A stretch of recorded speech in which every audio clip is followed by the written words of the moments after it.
হঠাৎ নাক দিয়ে রক্ত পড়ছে, ভয় পাবেন না। সঠিকভাবে সামলাতে জানলেই দ্রুত বন্ধ করা যায়। প্রচন্ড গরমে নাকের ভেতরের অংশ শুকিয়ে যায়, তখন সামান্য চাপে বা ঘষাতেই রক্তপাত শুরু হতে পারে। কেন হয় এটা আমরা জেনে নেব। অতিরিক্ত গরম ও শুষ্ক নাকে আঙুল দেওয়া, ঘষাঘষি করা, জলের ঘাটতি এবং রোদে বেশি সময় থাকা। সাথে সাথে কি করবেন? নম্বর, সোজা বসুন, মাথা সামনের দিকে ঝোঁকান, মাথাটিকে পেছনে নেবেন না।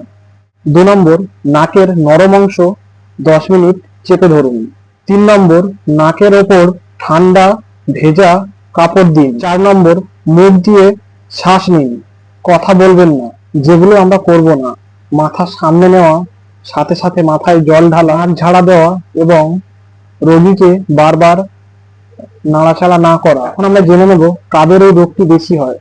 বাচ্চাদের ক্ষেত্রে এই রোগের প্রকোপ বেশি দেখা যায়, কারণ বাচ্চারা নিয়মিত জল পান করে না এবং তারা অতিরিক্ত রোদে ঘুরে বেড়ায়। প্রতিরোধের উপায়: নিয়মিত জল খান এবং শরীরকে হাইড্রেট রাখুন। রোদ এড়িয়ে চলা: নাকের শুকনো ভাব কমাতে নারকেল তেল অথবা ভ্যাসলিন ব্যবহার করা যেতে। এমন হলে ভয় না পেয়ে এই নিয়ম মেনে চলুন এবং ভিডিওটি শেয়ার করুন।